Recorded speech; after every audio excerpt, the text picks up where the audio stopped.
Welcome to the deep dive. You know, Today we're diving into some of the biggest challenges facing global development in 2024. Oh, wow. Yeah, and I'm excited to really unpack all of this with you. Our source today is an immersive story on the World Bank website. Okay. It's called 2024 Key Development Challenges in 9 Charts. And let me tell you, you might be surprised at some of the global connections Yeah. revealed in these charts. It really makes you think about the bigger picture. I think what's so fascinating about using charts to look at these complex issues Yeah. is that they can sometimes reveal patterns and trends that you might not see just by looking at raw numbers. That's like those magic eye pictures where suddenly a 3D image pops out, right? Yeah, oh, yeah. Except instead of a sailboat, we're seeing the interconnectedness of global challenges. Right. Speaking of which, one of the first charts that really grabbed my attention Great. focuses on food security. Yes, that one's a real eye-opener. It actually tracks the global food price index, showing how much staple foods like grains and oils are costing on the international market. Hmm. And what's alarming is the dramatic spike in prices starting in 2022. Okay, so that timing makes me think this is about more than just typical market fluctuations. Yeah. Is this where we see the ripple effects of the pandemic, the war in Ukraine, and climate change all converging? You hit the nail on the head.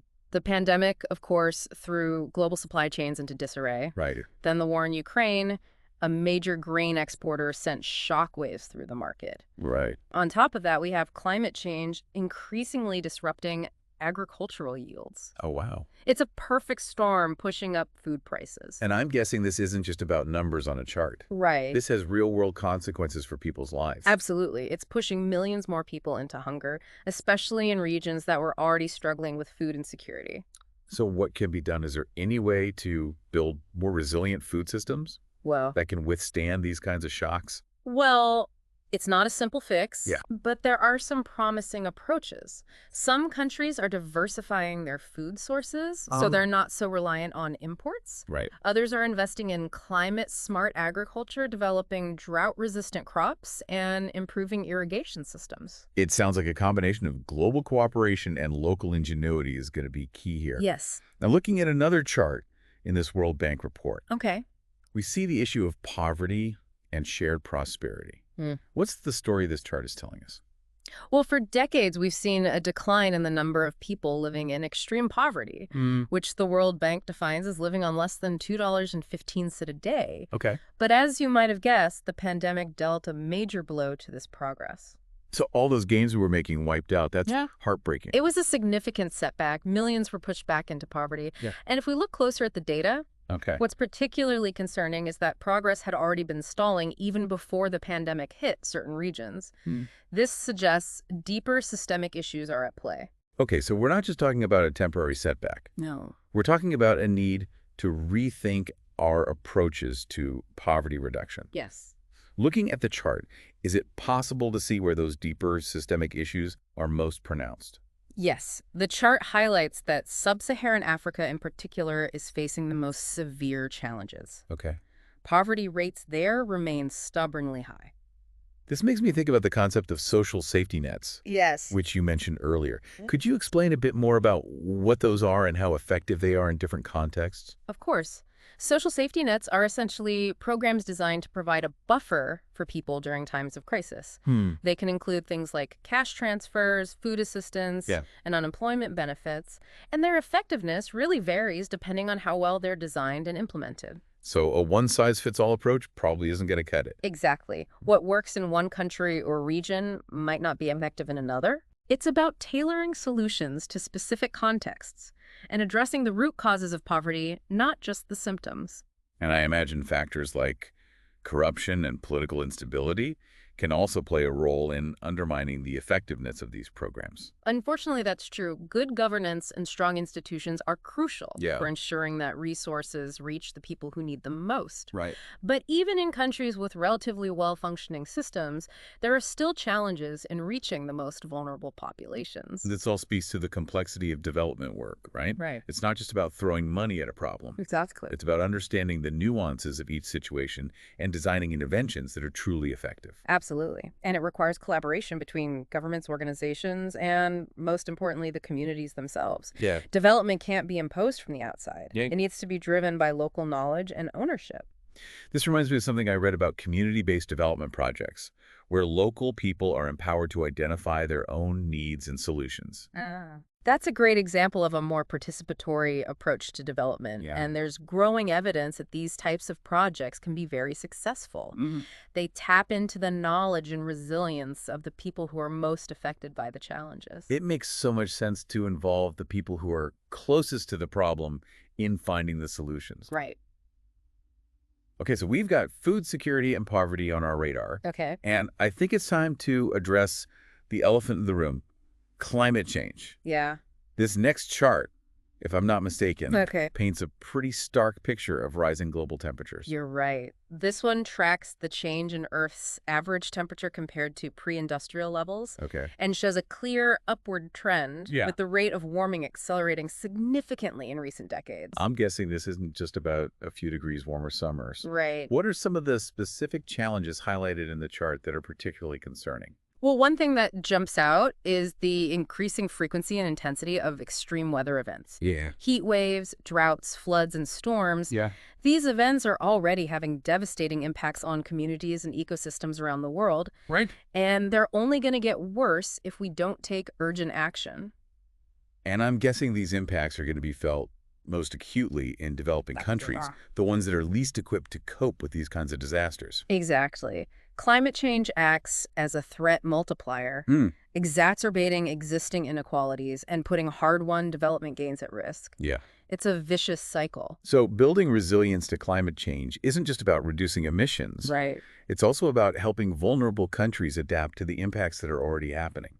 Precisely. It's about investing in climate-smart agriculture, building resilient infrastructure that can withstand extreme weather events, and strengthening early warning systems to prepare for and respond to climate-related disasters. It's about taking a multi-pronged approach Right. that recognizes the interconnectedness of these challenges. Absolutely.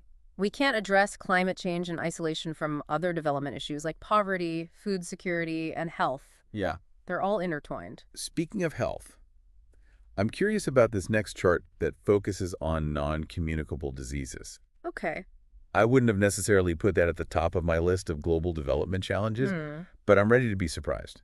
This one is fascinating because it shows a major shift in the global burden of disease. Okay. While infectious diseases were once the leading causes of death worldwide, now non-communicable diseases like heart disease, cancer, diabetes, and respiratory illnesses Oh, wow. are the major culprits. Wow, that's a significant shift.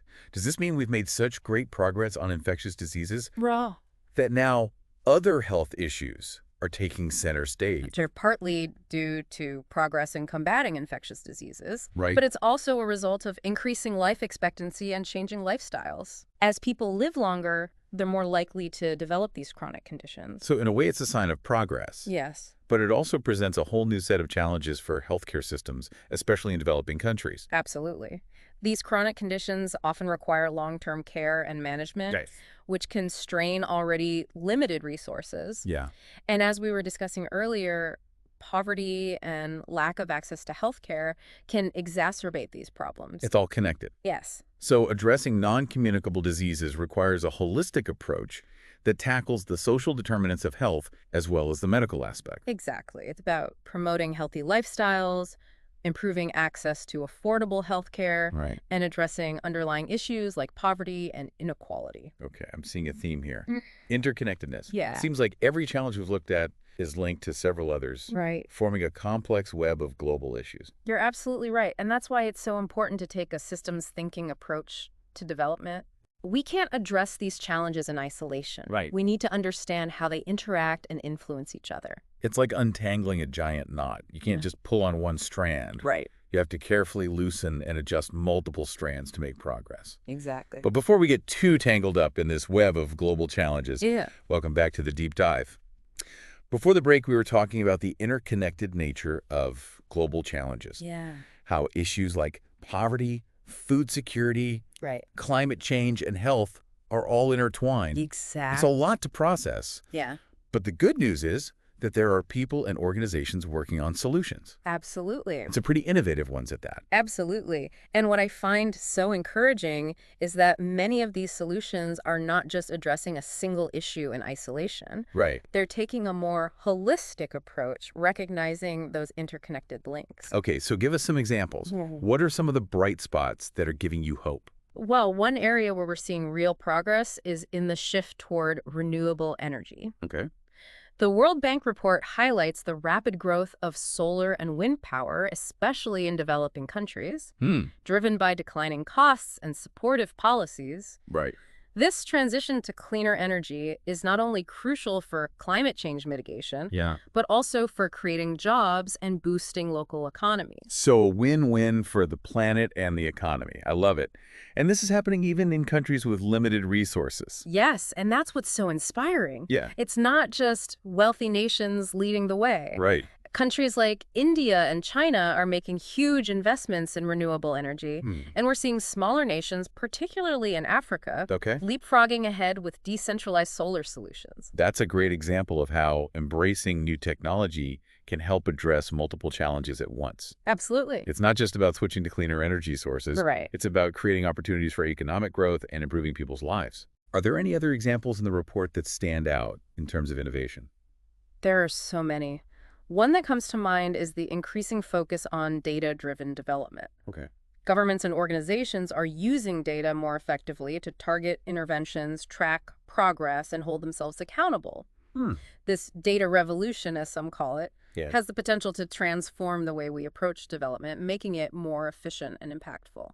Data really is power when used in the right way, isn't it? Yes, it is. Can you give me an example of how this is playing out in practice? Imagine a program aimed at improving maternal health in a remote region. Yeah. In the past, resources might have been allocated broadly without really knowing where the need was greatest. Right.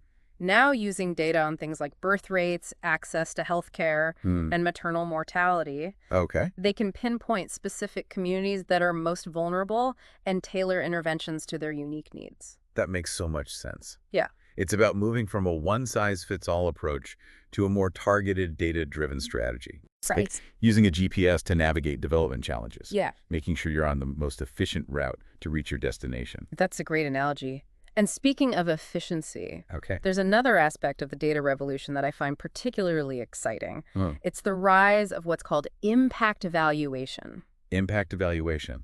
That sounds pretty important. Fill me in. Essentially, it's about using rigorous methods to measure the actual impact of development programs. Okay. In the past, it was often difficult to know if a program was truly making a difference. Right. But now, with sophisticated data analysis techniques, Yeah. we can assess whether a program is achieving its intended outcomes and make adjustments along the way. So it's about learning from what works and what doesn't. Exact. That seems crucial, especially when resources are limited. right. It's about making sure every dollar invested in development has a greatest possible impact. It really is. And what's even more exciting is that this data is increasingly being shared openly and transparently. Oh, wow. There are online platforms where governments, organizations, and researchers can share their findings, learn from each other's successes and failures, and collaborate on new solutions. It's like crowdsourcing development Yeah, solutions. That's powerful. Okay, so we have renewable energy, Right. data-driven approaches. Yes. And what else? What other innovations are giving you hope for the future? Well, amidst all this talk of technology and data, it's important to remember the power of human ingenuity and community-led solutions. Okay. The World Bank report showcases countless examples of people coming together to find innovative ways to address local challenges. Give us some examples. I love hearing stories of people taking action. Well, in drought-prone regions, farmers are using traditional knowledge combined with modern techniques to develop drought-resistant crops and conserve water.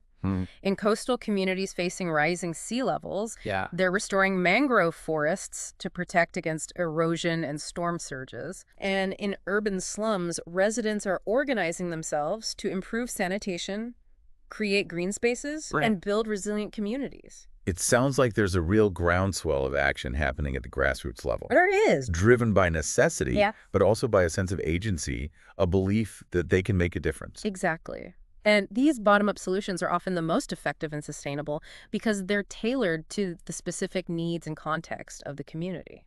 It's about empowering people to take ownership of their own development. Yeah. It's not about waiting for someone else to fix the problem. Right. It's about taking action themselves. That's the spirit. And this is where the role of education and skills development becomes so crucial. Hmm. When people have the knowledge and tools to solve problems, they can become agents of change in their own communities. So investing in education isn't just about improving individual lives. Right. It's about building a more resilient and prosperous future for everyone. Precisely. Education is the foundation of sustainable development. It empowers people to make informed decisions, adapt to changing circumstances, and create a better future for themselves and their children. You know, we've covered a lot of ground in this deep dive. We have. From the sobering realities of global challenges Yes. to the inspiring examples of innovation and resilience. Right. It's a complex picture, Yeah. but ultimately, I'm feeling hopeful. Yeah, me too. What about you? What's your takeaway from all this? I'm hopeful too. Yeah. It's easy to get overwhelmed by the scale of these challenges. Right. But what gives me hope is the growing recognition that we're all in this together.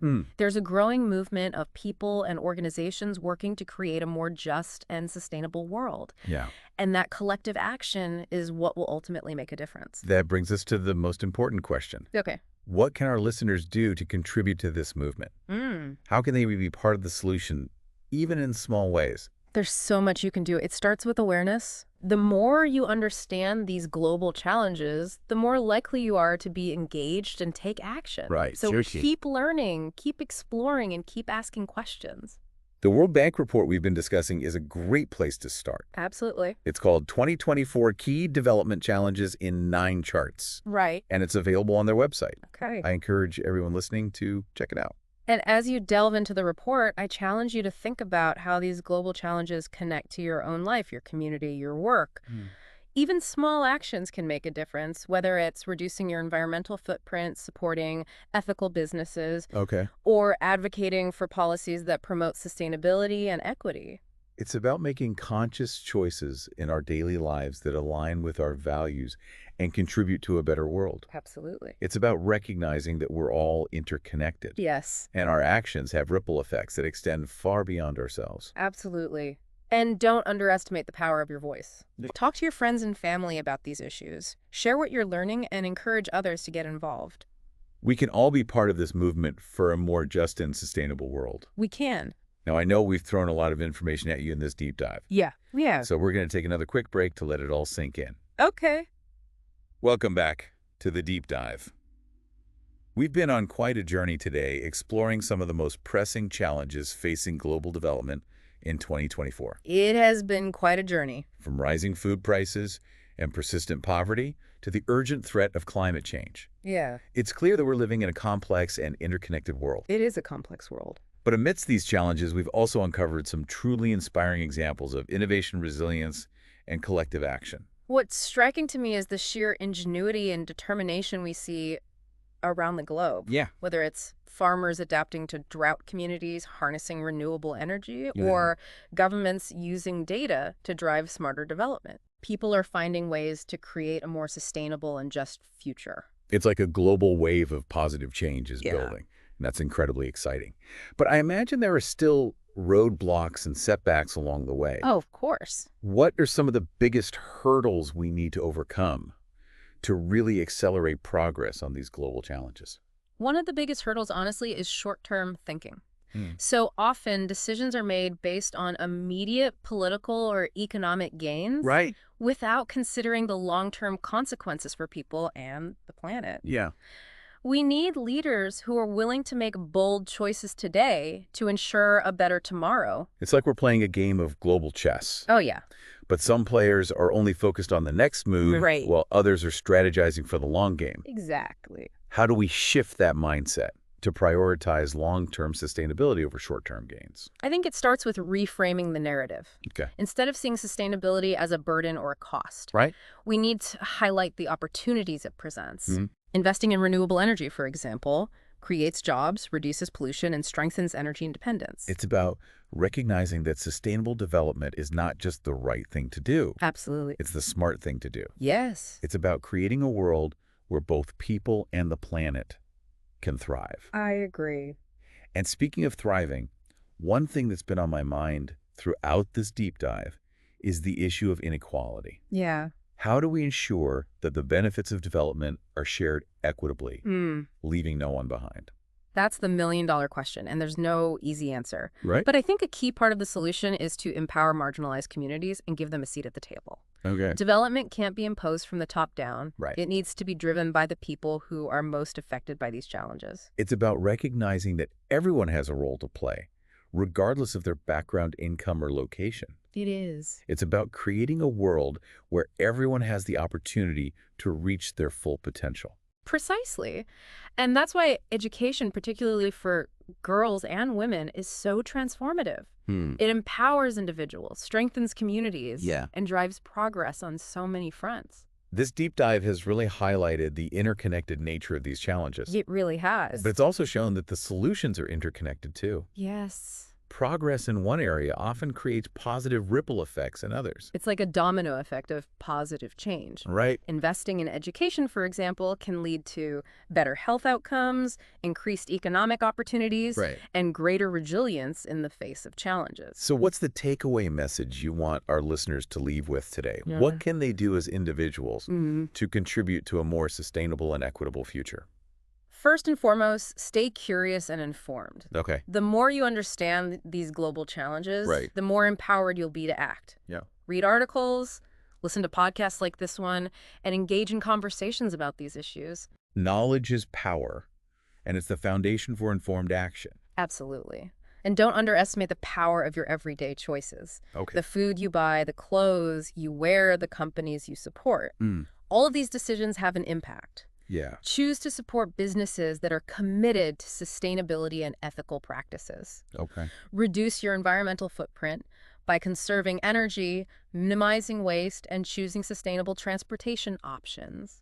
It's about being mindful of the impact our choices have on the world around us. Exactly. And finally, use your voice. Talk Okay. to your friends and family about these issues. Yeah. Advocate for policies that promote sustainability and equity. Right. Support organizations working on the front lines of these challenges.